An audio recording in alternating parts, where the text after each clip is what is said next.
All right. What do you guys think about the music? Now, you can put it in the chat. Only the hosts have audio on this platform.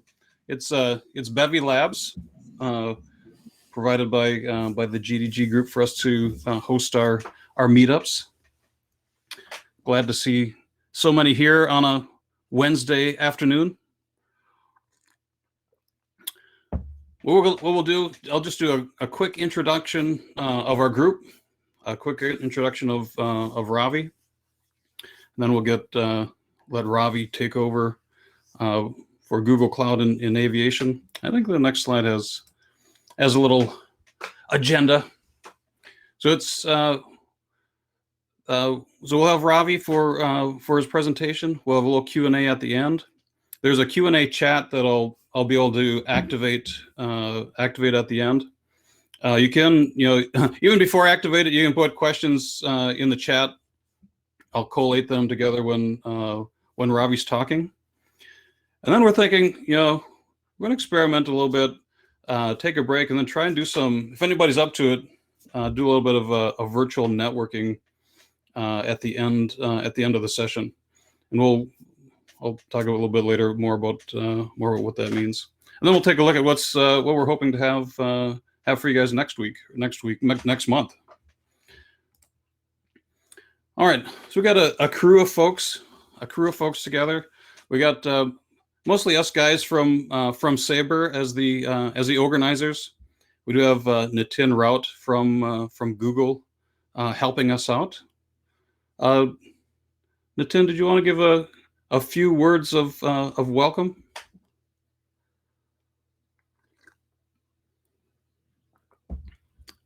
Nitin, you're on mute. That's the phrase of 2021. I know, yeah. So hey, thank you, Jim. So hey, welcome everyone to the Google Developer Group Southlake chapter. This is the first session.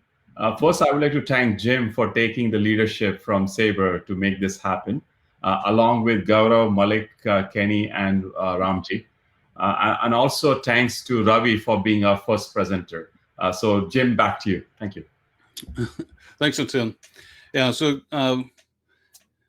just a little bit about GDG Cloud Southlake.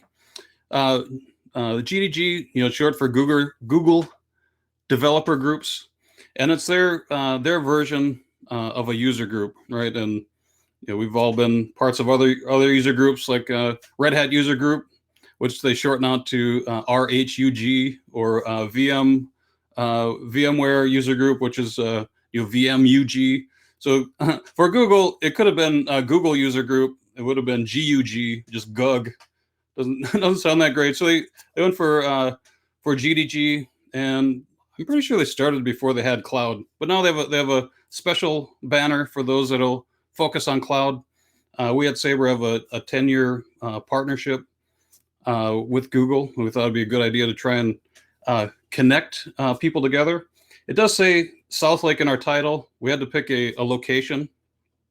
DFW was already taken, but we plan to do most of these virtually, so that we can learn. Hopefully, when the atmosphere is right, we'll be able to connect together in some in-person mixers, and hopefully with those two things together, connecting, learning, hopefully it'll lead us to some growth in the future as well. This is one of the another slide on the developer groups. We'll mostly be using them for online meetups. Hopefully we can get some in-person mix-ins later in the year. It is an inclusive environment, so it's not exclusively for anybody. Just invite your friends, invite your colleagues. Hopefully it's useful for you. Anybody's welcome to join up. You guys have all joined, so you know the link. Feel free to share it around with everybody that you know. All right, so that's the intro. Well, we're super glad that you're here. We've Ravi is coming to us from Google. He's been in the travel industry for a while, and hopefully we'll get to hear some great insights from Ravi on cloud in aviation. So Ravi, I'll let you take it away. I'll stop sharing my screen, and you can share yours. And I'll drop off the camera while you're presenting. Hi all, Jim, can you see this? Yep, it's looking good. Oh, great. Hi everyone, good afternoon. I'm Ravi Simhambhatla, Google Cloud. We'll talk a little bit about Google Cloud and aviation. I've been in the airline industry for a little over 16 years. Last at United Airlines in Chicago as their Chief Technology Officer. Prior to that, Aer Lingus, Dublin, Ireland as their CTO. And my first aviation gig was as a founding teammate and later on CIO of Virgin America in Burlingame, California. So though I've spent 16 years in the industry, as you can imagine, it's a super complex industry and there's still a lot to learn. And I hope that I have enough runway in my career to keep learning, pun intended. So like I said, I'm going to talk a little bit about Google Cloud and aviation. But first, I'd just like to quickly thank the GDG Southlake team for setting this up and for inviting me for their first session ever and for taking the risk with me. So thanks a lot. And I'll share with you some of Google Cloud's capabilities and how we're engaging with global airlines to help them innovate, optimize, and manage costs. So we always start off with a mission. Our mission at Google Cloud is to accelerate every organization's ability to transform digitally through data-powered innovation. One of Google's core tenets is to organize the world's information and make it universally accessible to everyone. And part of Google Cloud's mission is very closely tied into that. Why work with Google Cloud? It's really quite simple. Take advantage of our global network infrastructure, the same infra that powers all of Google, and the world-class security that is embedded in everything we do. We have a deep expertise in artificial intelligence, machine learning, data science, analytics, and operations research. Those are really our core strengths above search. Our customers have improved choices with hybrid multi-cloud. Anthos, you might have heard about Anthos, and it's quickly becoming hybrid cloud. At least in my experience, with most of the customers I talk to, hybrid cloud is becoming the #1 priority for them. And finally, customers benefit from all of Google's assets and innovation. It's not just what is available on cloud as cloud tool sets. That's a picture I really love. We do have extensive global reach, and we've expanded our regional footprint with 5 new regions, 33 new points of presence, and 96 edge cache solutions in more than 35 countries worldwide. That's pretty awesome. Further, we've been carbon neutral since 2007, and we're the world's largest producer of renewable energy. Sustainability is a very, very important prerogative for Google. And as you can imagine, it's also an incredibly important initiative that is gathering a ton of steam and momentum for the aviation industry and for the travel ecosystem. A quick view, we have best-in-class security from the device to data center. We are secure by design. And we utilize everything utilizes Google's private network, which is, again, as I said earlier, one of the largest private networks in existence. We are the only cloud that automatically encrypts data at rest. Again, it's very important, for all our customers because our customers run the gamut from travel and transportation to financial services to healthcare and life sciences, telco, media, and entertainment. And so security of their data is absolutely a critical component of their conversations with us. So, Google Cloud has a robust set of industry-specific solutions already in retail, healthcare, financial services, media and entertainment, industrial and manufacturing, and the public sector. The solution sets you've seen in yellow, highlighted in yellow, hope you can see that. For example, demand forecasting in retail and connected operations in industrial are very easily extensible into aviation. So think about it. When we talk about demand forecasting, passenger demand forecasting, revenue management systems, yield management systems, leading up to better network and planning and scheduling, incredibly important for airlines. And many of the tool sets, many of the solutions we are building or putting together actually lend themselves very well across verticals that we serve. In addition, we offer functional solutions like contact center AI, which enables rich and conversational experiences with AI-powered features. It's like a horizontal solution. CCAI, as we like to call it, runs across any vertical where you will see where the customer or customers have contact centers, either their own contact centers or their customers' contact centers. Now, certainly, technology like contact center AI can easily be molded / modified into also becoming a conversational intelligence platform for internal employees and for helping out large employee bases, for example, maintenance and tech ops engineers in aviation. So coming to the fun subject, aviation companies are transforming across the value chain powered by Google Cloud.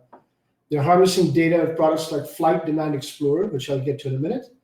They're improving productivity with Google Workforce, which enables deep collaboration across the organization. They're lowering the technology costs by utilizing a data center technology and Anthos for hybrid multi-cloud. Also, as I said earlier, we've been carbon neutral since 2007. So one of the easiest way for corporations to start their journey or to enhance the journey in an effort to become carbon neutral is to migrate their workloads to Google Cloud, and they can already claim those credits. Airlines are also utilizing our AI and ML capabilities for predictive maintenance, managing irregular operations, and optimizing contact center experiences, as I indicated with CCAI, which is in discussions with a couple of airlines. Finally, airlines are optimizing marketing and bookings by utilizing extensive experience tools to personalize marketing and drive customer loyalty. Most airlines in the globe, they also buy Google Ads, which is one of the most important ways that they get their message out to the public about the products they have. And we provide some, I would say, phenomenal tools, and I've seen some of them work in action that allow marketing departments of airlines to clearly see and measure the efficacy of the ad campaigns and how they're resulting in conversion. So this is the 800-pound gorilla. As we are keenly aware, so I won't belabor it, COVID has had a huge global impact on the travel and hospitality industries. We all know that. So in 2019, there were 4.7 billion air travel segments flown globally that generated an economic turnover of $2.7 trillion. There were approximately 65 million people involved and employed within the aviation ecosystem in 2019. And these are really, really big numbers, and the global airline revenues in 2019 came up to approximately $852 billion. Of course, in 2020, as you can see from this chart, which is fresh data as of yesterday, it's a chart depicting the number of passengers screened across the TSA checkpoints in the United States. The line in yellow or gold is 2019, which was a marquee year for travel, for air travel specifically. As you can imagine, the line in red is 2020 when COVID happened, pretty much to the day on, I would say, between March 11th and March 17th of 2020, where air travel took a complete nosedive. and then it started recovering very, very slowly towards the mid to end of Q4 of 2020. The blue line obviously is super, super interesting. That's the travel trend, a number of people screened by the TSA in 2021. So some data for you, and this is fresh as of this morning. In May 2021, the TSA screened 39.2 million passengers. In all of May in 2020, 7.1 million passengers were screened. And in all of May in 2019, 75 million passengers were screened. So you can clearly see the data just shows that travel demand is indeed coming back with a bang. What the demand that is coming back is almost entirely leisure travel. As you can imagine, corporate travel still has a ways to go to return to any semblance of normalcy. We expect corporate travel to start returning with some strength in Q3 to Q4 of next year. And at least that's the current prediction. So very encouraging signs. One of my colleagues at ex-colleagues at United Airlines told me late last week that leisure travel trends and numbers in 2021 are actually exceeding the numbers they saw in 2019, which is phenomenal. So what we will expect is that the airlines will try and make up for the corporate travel revenue deficit by selling more and selling more destinations and maybe perhaps higher fares for leisure travel. All right. So COVID, a lot of airlines realized that with COVID they had a real sudden surprise, and it necessitated a need for highly reliable insights to analyze flight demand from various signals, not just the signals they saw, but signals across markets, across industry verticals that indicated consumer behavior, propensity to pay, concerns over travel, health concerns, and also destination concerns. It's not just health that concerns a traveler, mostly an international traveler. It could also be geopolitical situations. And one of the big set of questions that revenue managers are trying to answer all of 2020 was, where do we fly to? Where do we start? At what capacity? How often do we fly a route? How much do we charge? How can we optimize our ad spend using trending destinations data? How do I sweat my assets the best I can, my heavy capital assets? Aviation is a very capital-intensive industry. I'll give you an example where in 2020, there's a very large low-cost carrier in Asia who had, in their peak in 2019, the best numbers in the industry for aircraft utilization. So they were flying their narrow bodies for approximately 12 and a half hours a day. During the pandemic, they were not able to take that number to greater than 4.5. That's an incredible reduction in capacity that we can see, an incredible reduction in utilization of their hard assets. Needless to say, an airplane that is not flying is not making any money. It's just costing a ton of money for the airline. So, we came up with Flight Demand Explorer, or FDE, and we developed this in-house. This came from our phenomenal colleagues outside cloud, known as GTech. And they developed Flight Demand Explorer, which integrates Google Search and Google Flights data to assess flight demand by analyzing user query volumes as they search for itineraries and merging the data with publicly available scheduled data.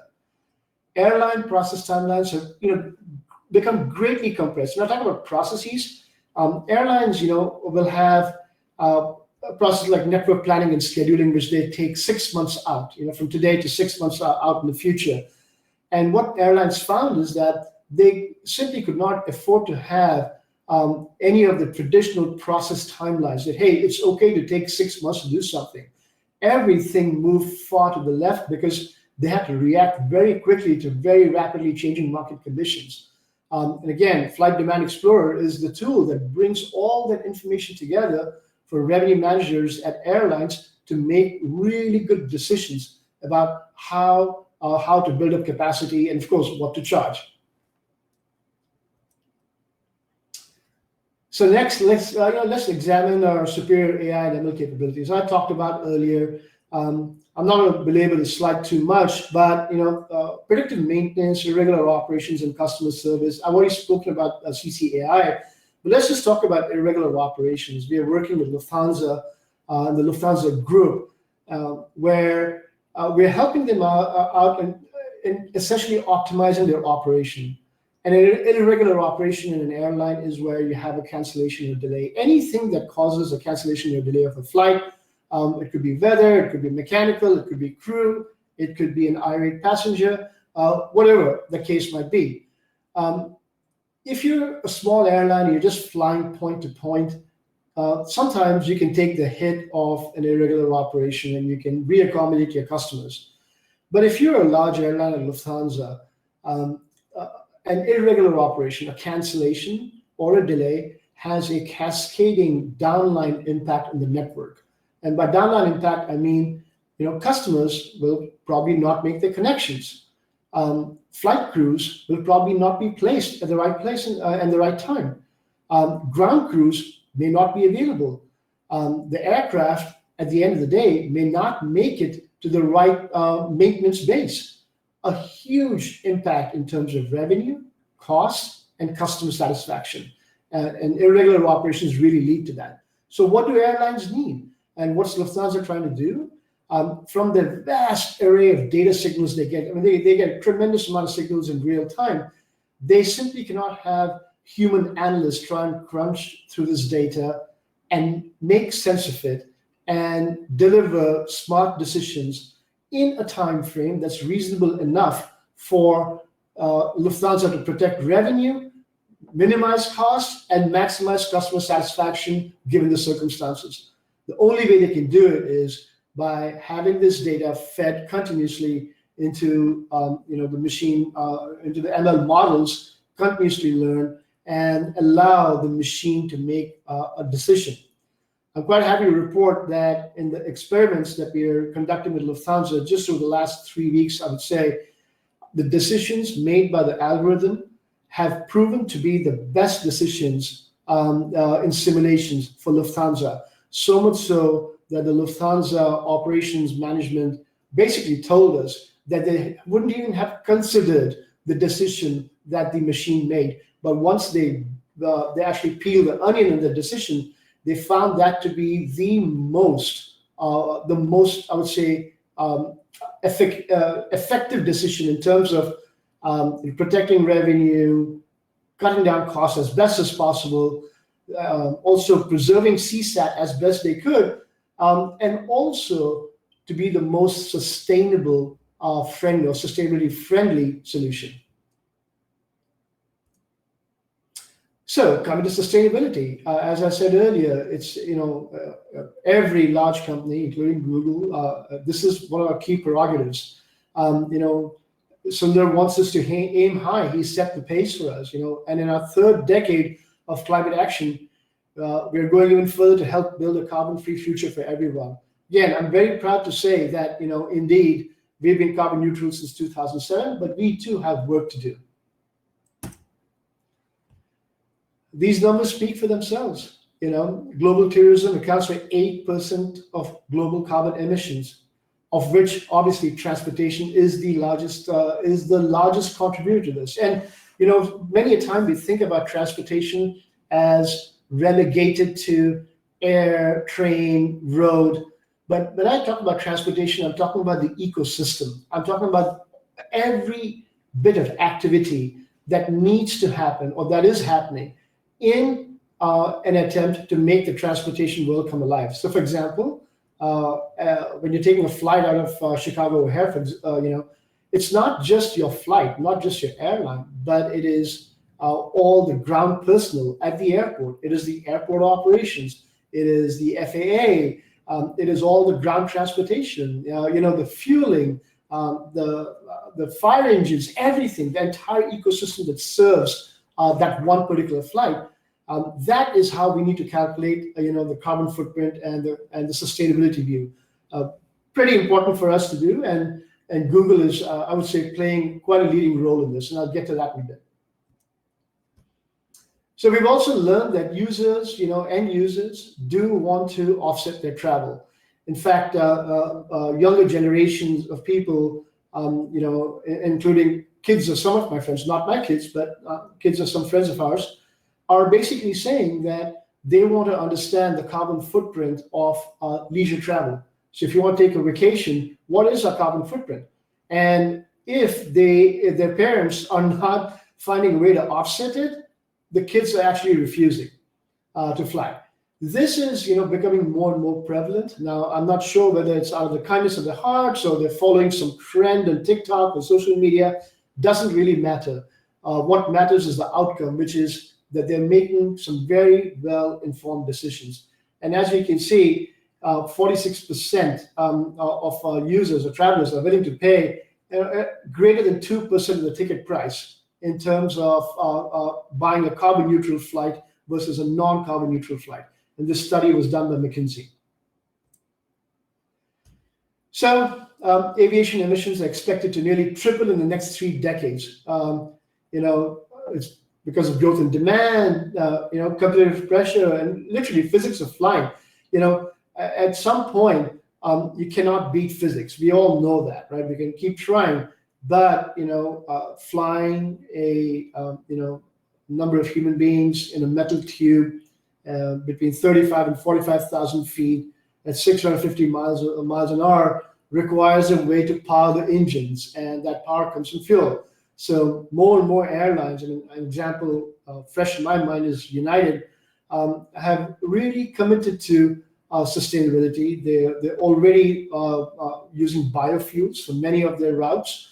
You can buy carbon offsets, but they've also committed to be fully sustainable by 2050. And it is not just via offsets. We're also working with a number of bodies like ACI, which is Airports Council International, they're a trade body for 2,000 global airports, and they too are very, very focused on sustainability from an airport and a ground activity perspective. So we know, and Sabre, my dear friends at Sabre have known this since the 60s. Aviation is an extremely complex, very complex environment. It'll always remain so. We just need to embrace the complexity. Their airlines, their main job is to continuously optimize business in a highly complex environment. And the optimizations go around revenue, cost, operations, and security, right? So at the end of the day, airlines are not nonprofits. They're always desperately trying to make more revenue, but also more margin or yield. Making high quality revenue has always been, I would say, the main initiative within commercial teams of airlines. But cost is also very high, I would say very high on the radar, simply because airlines have fixed costs like fuel. Fuel is between 25 and 30% of global aviation fixed costs. Payroll is very, very expensive too. So airlines are continuously trying to optimize. And of course, airlines and the aviation ecosystem was constantly trying to enhance the customer travel. Of course, you have a balance. You try and figure out, for the price point, how much do you really give the customer? But in 2020, it became super, super important, because people were afraid to fly. So bringing them back into the fold, basically making them feel safe to fly again, was a very big deal. And many airlines, and I'm sure many of you would have seen a lot of airlines making a lot of noise about contactless check-in at airports, aircraft cleanliness. One would have thought that aircraft should be kept clean anyway, but I'll let that pass. But it's become really, really important to make sure that the end consumer, trusts you when you say you're going to keep the aircraft clean and that flying is actually safe. So consumer experience has just become incredibly important now for airlines globally. Now, moving on to a little bit of a sustainability view. Okay, so there's a website named ecopassenger.org. Ecopassenger.org. which allows users to model their carbon footprint within European skies. I'm yet to find something in the United States, so if anybody can ping that, I'd be very appreciative. What you see here is a chart of the environmental impact of an Amsterdam to Charles de Gaulle flight on a blue sky day. What is a blue sky day? Everything is normal. There are no delays, no weather, no upset passengers, no missing flight crews. Everything is fine. Plane takes off on time, lands on time. And as you can see, the bar in teal, I think the color is teal, is a bar that indicates the footprint of the air carrier, how much real carbon footprint is creating. But if you look at the overall picture, it also includes the rail transport, the road transport, and the air transport. And why I included these is very simple, because people need a way to get to the airports, and it's typically by train and or by car. So when you look at the carbon footprint, you can't just look at the airline's carbon footprint, you look at the entire ecosystem. And as you can see, on a blue sky day, for a little over an hour flight, this is incredibly high. Now multiply that by 3,000, 4,000 flights a day all over Europe, within mainland Europe, and then you can do the math on how much carbon is being pumped into the atmosphere. So, disruptions and irregular operations also, they result in large-scale impacts with numerous signals streaming continuously. Disruptions lead to negative customer experiences. Airlines have bottlenecks in communicating with customers, rebooking on alternate flights, hotel accommodations, ground transportation, issuing refunds and vouchers, staffing the contact centers, and managing downline impacts, like as I alluded to earlier. And large disruptions, led by weather and, God forbid, accidents, have multiplier effects on the environment in terms of, CO2 emissions, energy resource utilization, and releasing more particulate matter into the air we breathe. So, for example, Hurricane Florence in 2018 resulted in over 3,200 flights being canceled and a 30 million write-down for Delta. It's an incredible cost for the airline industry, and it's completely uncontrollable. The volcanic eruption in Iceland in 2010 grounded all European flights for several days, resulted in over 100,000 cancellations, with approximately 10 million passengers impacted.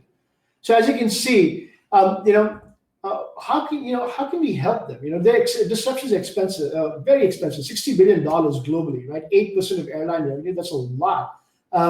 So we can, using advanced technology, using our data sciences, we can help make better decisions, faster decisions on how to handle disruptions across the spectrum, from all the way from the customer to the airline employee.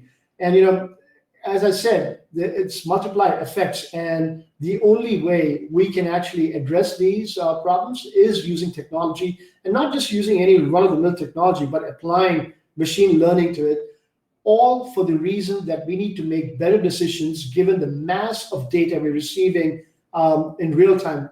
We call it streaming data, to make really good decisions and actually execute on them. So it leads us to AI-based disruption management solutions. Again, goal is to minimize costs, protect revenue, maximize customer satisfaction given the circumstances, and minimize the carbon footprint.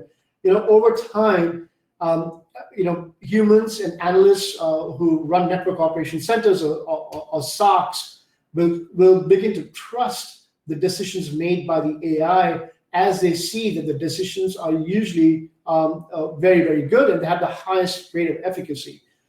Also, what's very important is that our technology will drive collaboration across the ecosystem: airlines, airports, air traffic control, airfare manufacturers, and regulators, and of course, indeed, consumers and technology companies. And then finally, contact center AI, which is already a solution, allows contact centers to be truly effective when customers need them. Just think of the time. I don't know how many of you have ever suffered a disruption during weather. when you called into an airline's contact center, how quickly were you served? What's the point of having a contact center if you've got to wait for 2 hours for someone to answer your call, and then it takes them another 3 hours to not solve your problem? How about we take all of that human manual process, take it away and automate it? This is an example. So today, as you can see, at 9:30, actually maybe 10:30 a.m. Central Time, there were 12,479 flights in the air. It's a beautiful sight to see. It's still, I would say, far less than what you would see in what you would have seen in 2019.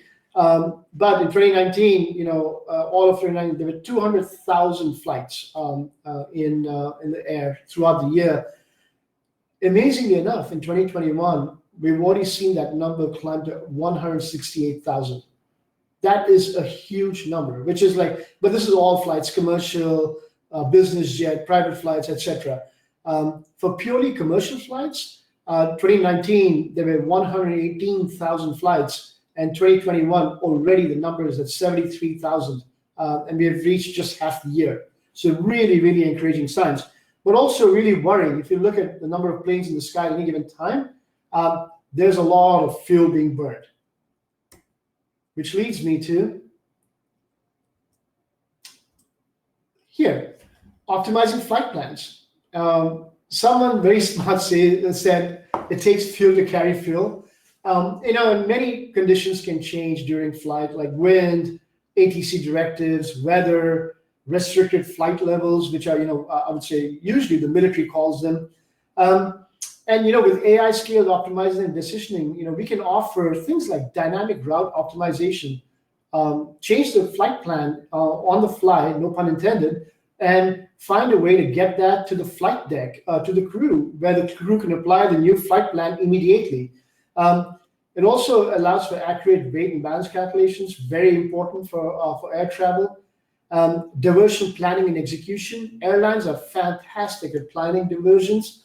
They're not so good at actually executing diversions.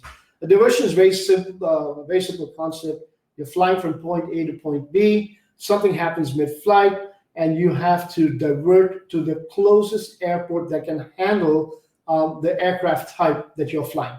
So very important for safety, among many other things. And the execution of that leaves a lot to be desired. Another very interesting company is doing something really smart.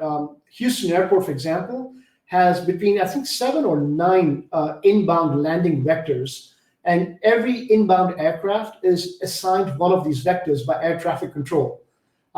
These vectors and the assignment of an aircraft with a vector is only seen by ATC as what they can control and to optimize their control. It does not take into account whether the aircraft will land on time, whether the aircraft contains customers, passengers who are in a very tight connection, then they need to be on time. And of course, it doesn't take into account if the aircraft is sent to a wrong vector or to a longer vector, are they going to be burning more fuel? So this company named Airspace Intelligence, and they had a very recent announcement with Alaska. I encourage you to go look it up.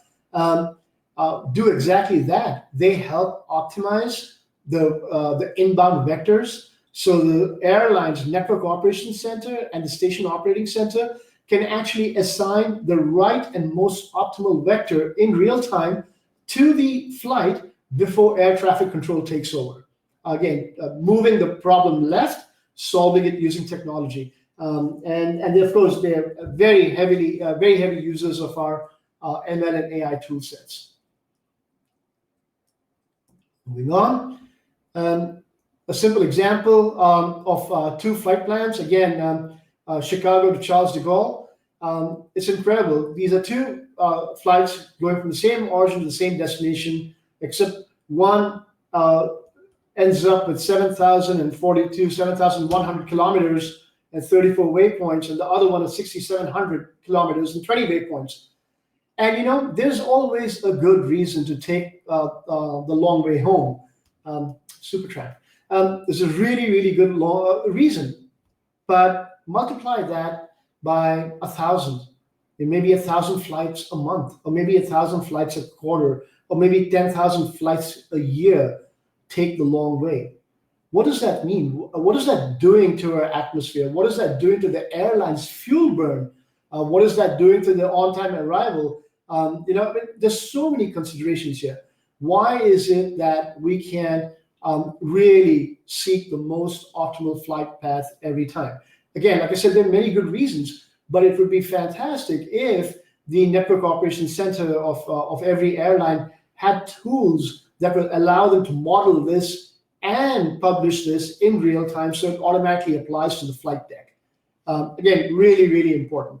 Also, Google is doing some very deep, foundational research on contrails that are generated by aircraft, and we're looking at, whether these contrails are causing, more carbon emissions to hit the atmosphere, and if so, can we look at weather data and can we look at the flight plan and replan the path so the contrails are not produced? So there's some fundamental research going on there, and we're bringing this Google X team together with a couple of industry bodies to really do a deep dive on how we could potentially model this and make it available to airlines, at least from an experimentation perspective. Optimizing during taxi takeoff, climb and descend. Fuel accounts for 25 to 30% of total industry expenses, as I alluded to. A very simple problem is I have a plane sitting in gate 1A. It needs to get to the runway. It needs to get to the runway in the most optimal form, most optimal path. How do you get to that most optimal path? Today, it's all done manually. People use software, but even the software requires continuous manual intervention.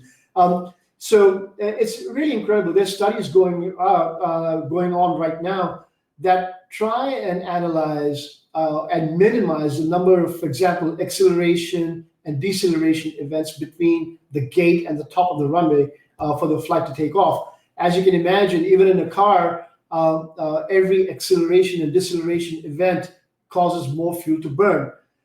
So again, using AI and ML tool sets for finding optimal paths from the gate to the runway, and the optimal path, like I said, has to factor in events that actually burn more fuel, even if these planes are taxiing on single engines.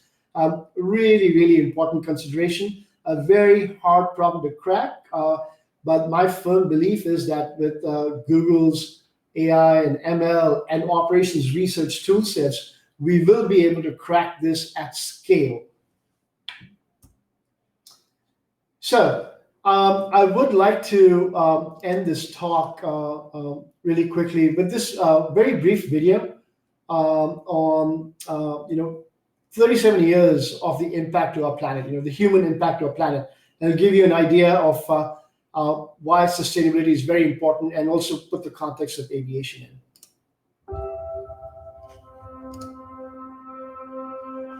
There's a place in our universe,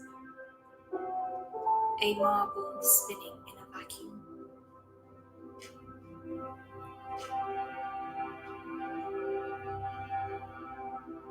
It contains life. It contains us. It may look solid and enduring, but now we can see it differently. Across time, living and breathing. Across time, we can see that we, all of us, are changing this place faster than ever before. We can see the impact of the way we live.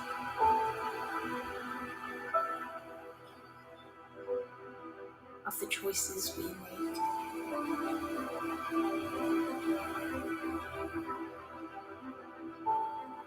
And see their consequences.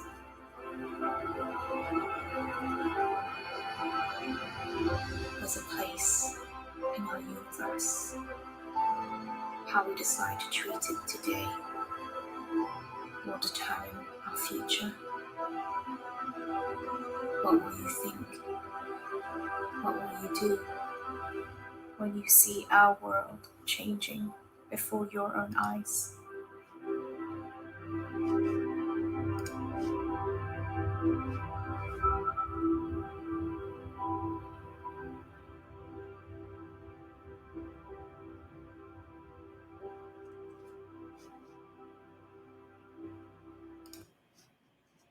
So I'll end it here with this very simple note. You know, aviation is a very complex business, and it really makes the world go round. And I'm a huge fan of it.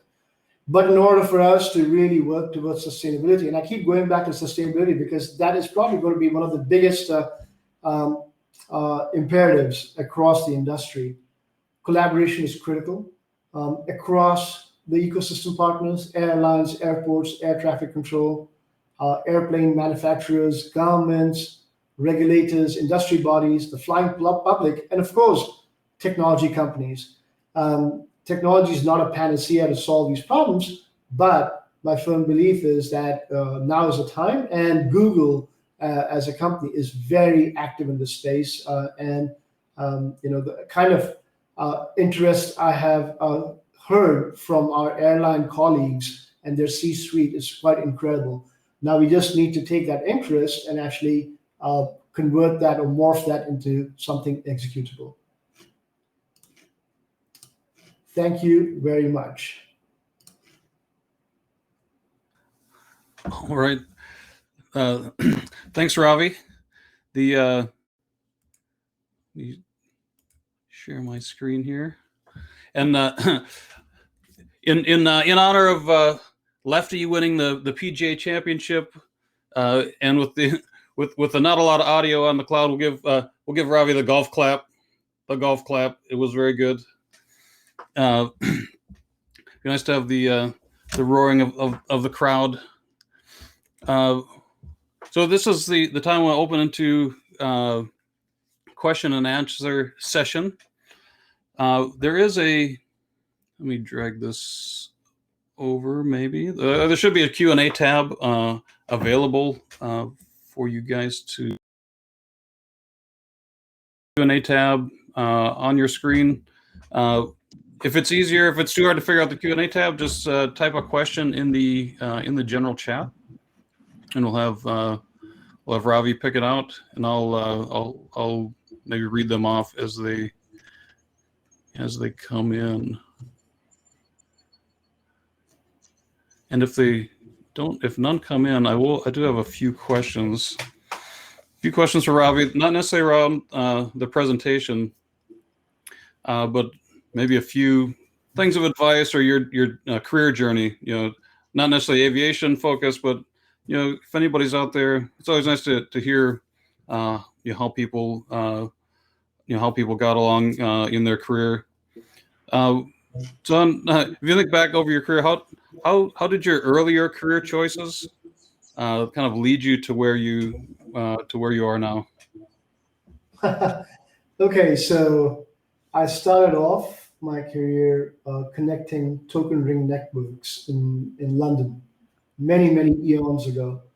And over time, you know, moved to Silicon Valley, had a really great stint there, worked for multiple, obviously, tech companies, and moved from engineering to actual core software engineering from Sybase, where I was part of the optimization team. You know, if anybody still remembers Sybase, which SAP bought out a few years ago, they had a database engine called the Adaptive Server Enterprise, and I was on the cost-based optimizer engineering team, which I dare say was the best cost-based optimizer.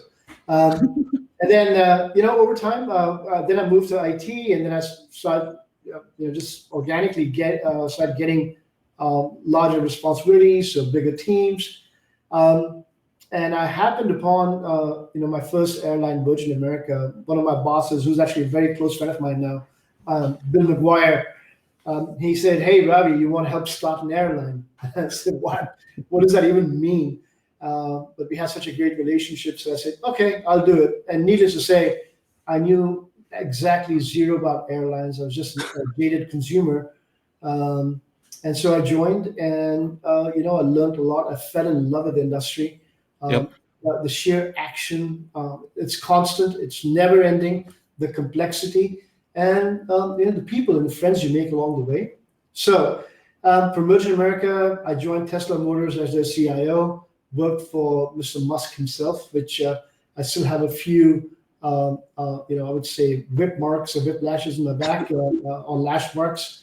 And very interesting. Had a great time there. Got recruited by Aer Lingus in Dublin, Ireland. That was my love for aviation so much that when Aer Lingus recruited me to become their CTO, I had a similar role offer from a little company known as Twitter in San Francisco.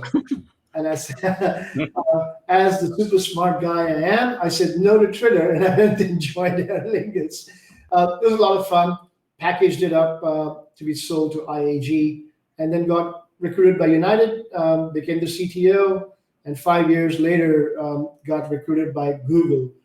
All in all, I'd say I know it sounds very tacky, but I'll read out something from a piece of paper that I put in front of me all day, every day.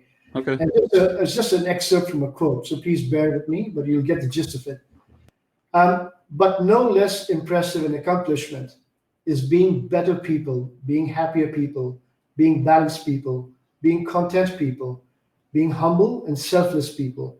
Or better yet, all of these traits go together. And what is most obvious but most ignored is that perfecting the personal regularly leads to success as a professional, but rarely the other way around. So, if I were to impart any pearls of wisdom, I would say be humble. Work through your life and your career with a real sense of purpose and humility. And I would say there are more people who want to make you successful than they're not. I've had great mentors, great friends, great bosses, and I thank them all for where I am today. And of course, a great family, I should say. My most supportive part of my world is my wife. That's interesting that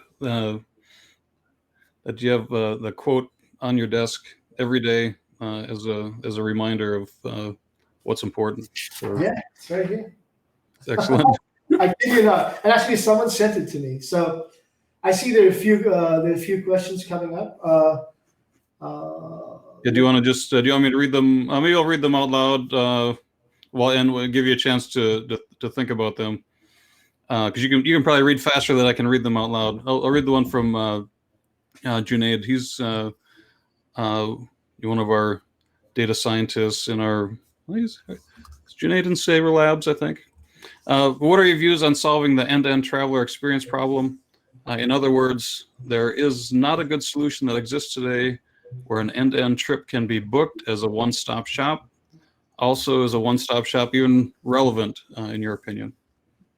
Well, great question. So it'll obviously be my opinion. So the end-to-end travel experience, I think it'll always be problematic, in as much as travel is an ecosystem. It's built up of ground transportation, hotels, air travel, OTAs, I say airlines, and everything else in the middle. And the end consumer's journey from the time they're envisioning travel to the time they're engaged in travel to the time when they've finished their travel has always been a little bit of a disjointed experience. Only because what I see from my experience that the players in the ecosystem don't really work very well with each other. The collaboration is not there. So, for example, airlines and airports don't really share as much data as they could to make their customers' experience awesome, right? So to me, breaking through those silos, through those barriers is going to be really, really important. And I think, going back to what I've talked about sustainability, that collaboration, that exchange of data, thoughts, I think can really open up the door for far greater collaboration with data. It's all about data, right? The reason why end-to-end travel experience is poor is because the right data is not available at the right time for the right purpose. So there is never going to be a good solution. At least I don't see that happening unless the entity owns the end-to-end experience. So you have company ABC who owns everything, who owns the car, who owns the booking, who owns the airline, and of course that does not exist. So a one-stop shop, even relevant in your opinion? I think for a consumer experience, sure, it is very relevant. A one-stop shop, but be mindful that the experience underneath that will still be quite disjointed. All right. We'll move on to the question from Bjoy Thomas. Thanks for asking the question, Bjoy. Which of the models that help optimize airline operations are readily available on the Google Cloud platform? You mentioned the demand forecasting model that uses several data sources. What about the others? So is there, we know Google Cloud is underneath. Is there any of that stuff just available for anybody to use? It seems like the question is. Yeah. So I'll tell you, as far as the models are concerned, we can take this question back and get back to you from an engineering perspective, precisely what those models are. But there's Google has access to a lot of data, within the Google ecosystem. So there's a lot of demand signal data out there, like who is searching for what in terms of travel on google.com. Those are incredible demand signals, right? And then where are they? Where are they searching from? Where are they searching for? And bringing in those insights in real time and combining them with the data that's already available to an airline or to a travel technology provider like Sabre to kind of inform better, I would say, capacity planning or better pricing decisions is something that is one of our ambitions that we want to make come true. So Flight Demand Explorer, for example, what I talked about, collates the data. It's market data where it's highly aggregated. So what we are not doing is allowing airline A to really dive into the demand, what we see as demand for airline B. Does that make sense? We show them what's the demand for this market. And then you go and take this information and apply it to your models. And so it says, what about the others? I would say, demand forecasting model is there, but what I'm really interested in our OR tool sets that John Orvent and team are working on with Lufthansa to optimize their operations. Very complex program, and if you're interested, Bijoy, we can definitely work with Nitin to get you talking to that team. Cool. Richard Ratliff has a follow-up, a question somewhat related to Junaid's question. Do you think the easiest, most natural mode for customers to shop for travel is via natural language? If so, Google should be very well positioned to further these capabilities. I guess do you think natural language is the most natural way to try and to book your travel or search for travel? I completely agree with Richard. Hi, Richard. Hope you're doing well. Absolutely. At United, we experiment with NLP.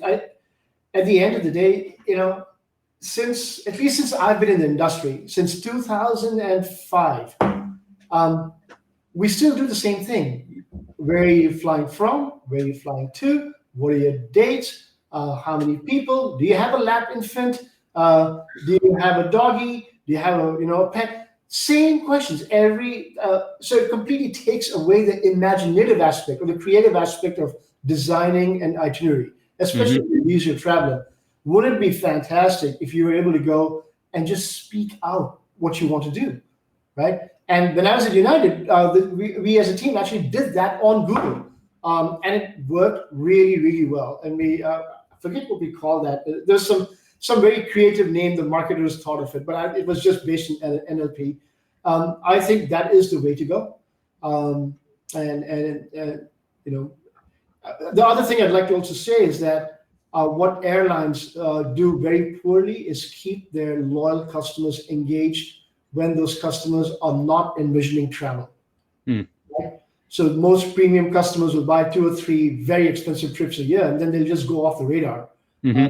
But you want them back next year. Yeah. So again, allowing them to really, really think about travel in a different way, using NLP as a backdrop, I think it's a great idea. And I'm quite certain that Google Cloud, along with Sabre, will do some work there. Richard, you just added one more program to your list of many programs. All right, one more, moving maybe a little away from cloud technologies and more into just the technologies powering aircrafts and fuels. What are your thoughts on potential new, more sustainable technologies for aircrafts and fuels, whether it's biofuel or batteries, or any thoughts on that one? Well, I mean, biofuels are already there, right? They're already here. United already uses biofuels in many of its routes, and I think biofuels is the way to go. But it's still fuel. It's still burning. It's still a chemical reaction that results in some CO2 going into the atmosphere. So I think, at least in my very humble opinion, the next quantum leap for airline technology, for engine technology, would be to be battery assisted. Just like a hybrid vehicle. So I think that's where to go. And honestly speaking, I'm not smart enough to know where else people are going with this. Yeah. I would love to know too. But I think that would be the next, unless someone figures out how to do fusion reactors and the size of a little remote control like this. I don't know. Yeah. But I tell you this: there are companies out there that are focused on bringing electric aircraft to the commercial market in the 50 to 300 mile travel distance range. So 50 to 300 miles is usually metro areas, right? Large metro areas. Think San Francisco to Los Angeles, or San Francisco, San Diego, or close to that. Why would you want to fly? It's the most brain damage inducing process, to get to the airport, to go through TSA, to wait for your flight, only to be delayed, to land in Los Angeles, only to be delayed. Why? Imagine if you had a ferrying service based purely out of battery technology, electric technology. And there are companies that are working on this. This Kitty Hawk in New Zealand that ferries people in 2-person or 3-person drones. I forget what the number is. Electric drones from smaller towns and villages to Auckland. So I strongly expect that's going to happen. That would definitely give us a way to skip the Dallas North Tollway traffic over here. Yeah.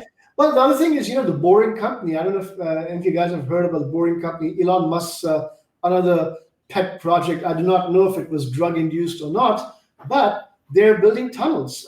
And typically, moving from point A to point B via tunnels very fast. Hyperloop is very fast. So Dubai and Abu Dhabi are, I think, close to finishing building up their Hyperloop connector, which will transport people back and forth in the two cities really, really quickly. So it's not just air. There's a lot of alternate hybrid or intermodal modes out there.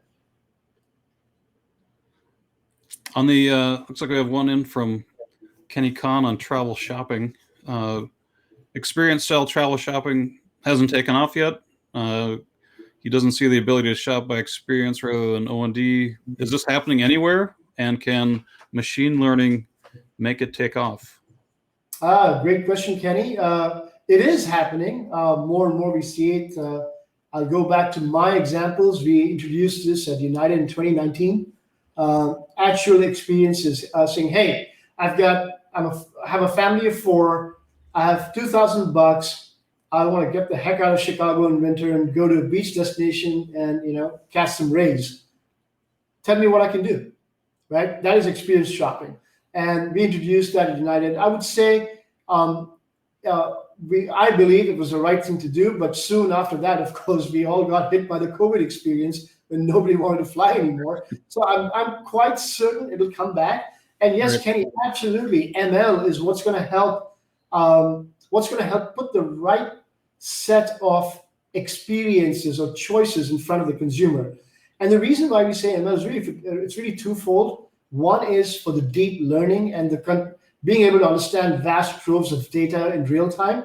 But it's also about understanding the consumer and building up enough understanding of the consumer so you can also influence their future decisions. All right. So I don't see, am I seeing any questions? I think there's one question. Where do we go to understand more of the travel problems that Google is working on by RB? Right. Yeah, I missed that one. It was way at the top. Yeah. I think there is not one place. Like I said, one is sustainability, but the other is commerce, right? Making the end user experience, fantastic. The third is creating, interconnects with adjacent industries like retail. That's a big area where travel can really benefit. The players in the ecosystem can really benefit. If any of you have traveled Newark, New Jersey, EWR Airport or IAH Airport, Houston, you will see all those. You'll see OTG is a company that does all these concessions inside airports, and they've built a fantastic integration between the airport, OTG, the restaurants, and United's loyalty program to bring it all together. Nice. So definitely, having better tie-ups with the retail industry is going to make a big difference. All right, I have one back on the career side to give people a chance to think about if they have any more on travel or anything, I guess. So we did learn a little bit about your journey to where you're on now. This question's on career mistakes. Maybe there's not a name. Maybe there's a good one. But what career mistake has given you the biggest lesson? Don't be arrogant. There was a time. So this is at Virgin America, right? Yep. I knew nothing about airlines. I joined as employee number 53.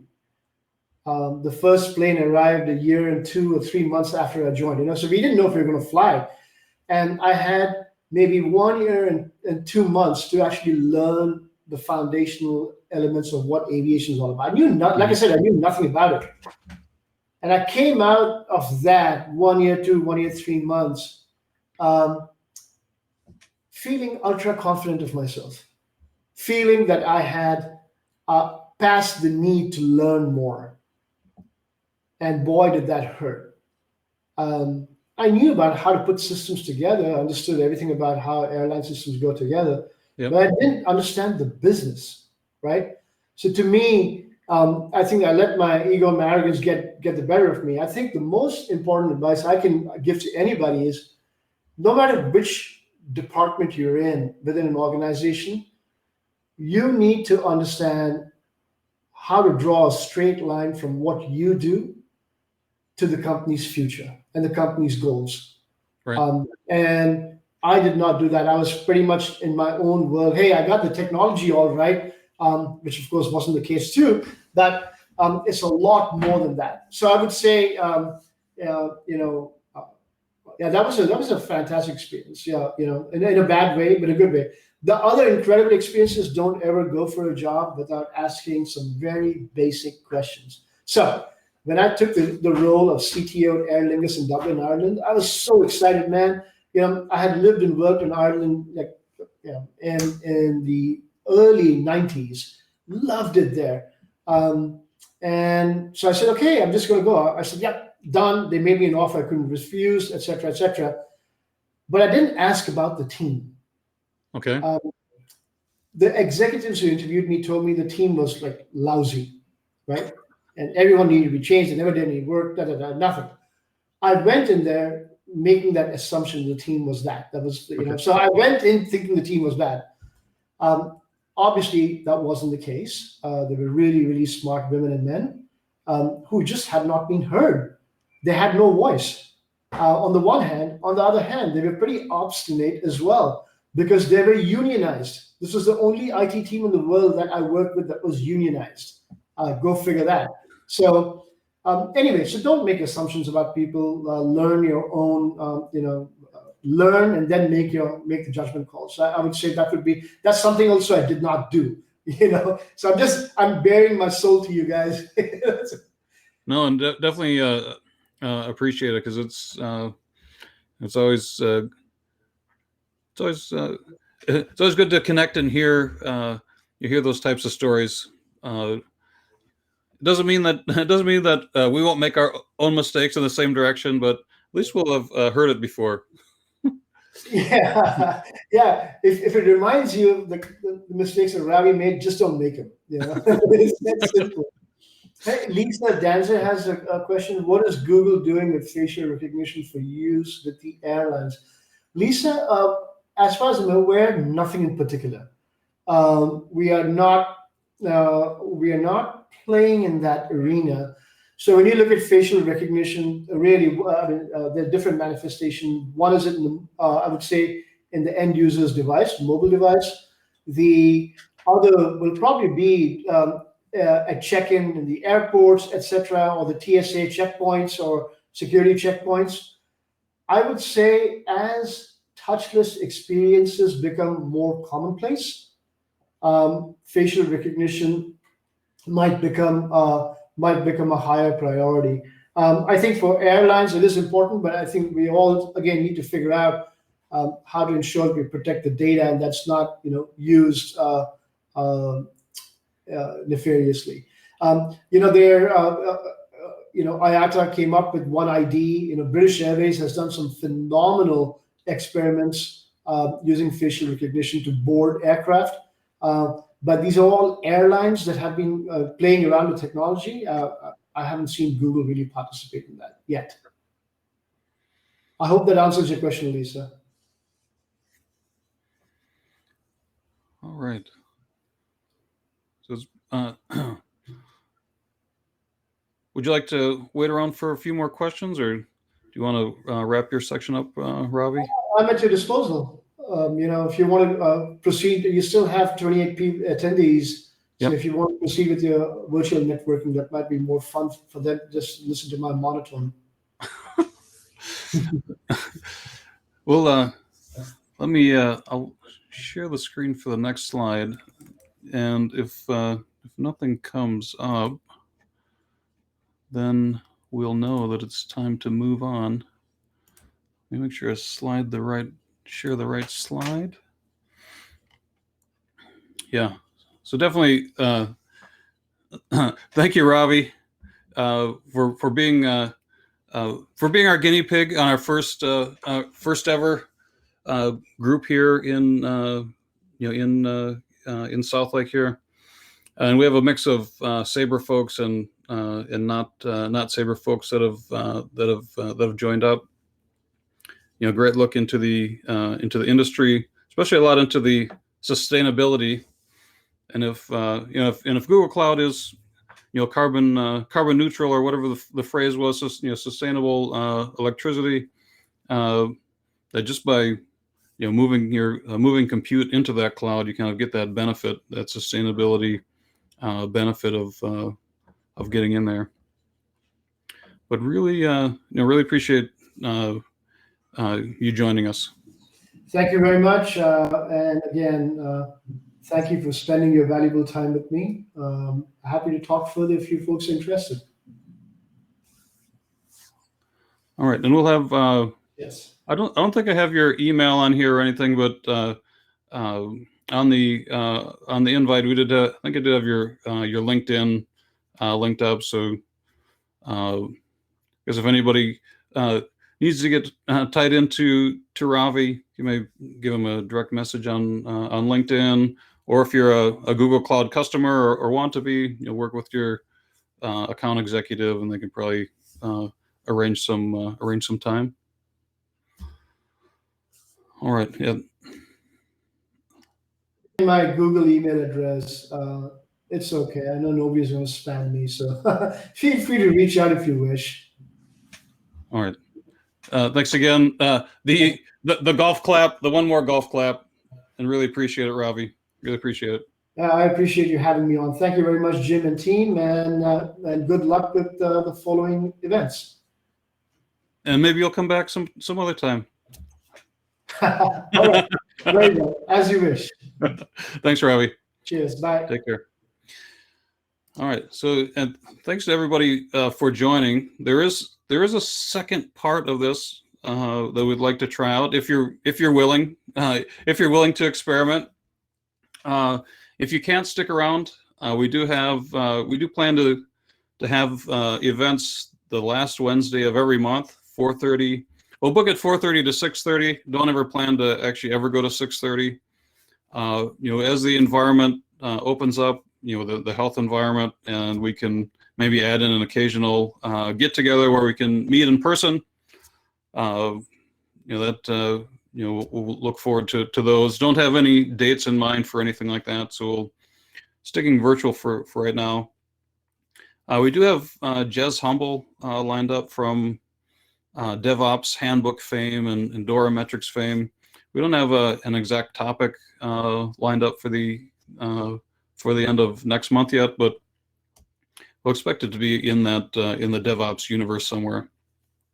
So if you're willing to stay, just stay on the call, and we'll either jump into breakout rooms and do a little bit of be able to do a little bit of networking. Just because if we stick at 24 people, it'd be a little bit hard to do. So maybe split into some small groups. But what we'll do, it's been a while. It's time for a bio break. So if you return in 5 minutes, we'll.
time is over.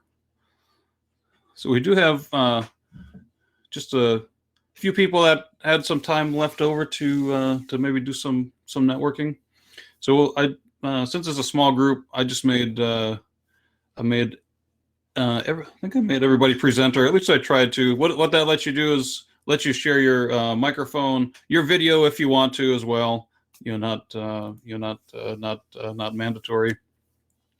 There's a few people that I think not everybody knows. We have looks like we have our GDG Cloud Southlake hosts as some of them, and then a few others. Maybe I'll go through. I'll probably call some people out just in the order that's on the screen. So I'm going to stop sharing my screen, and I'll stop recording this portion because we won't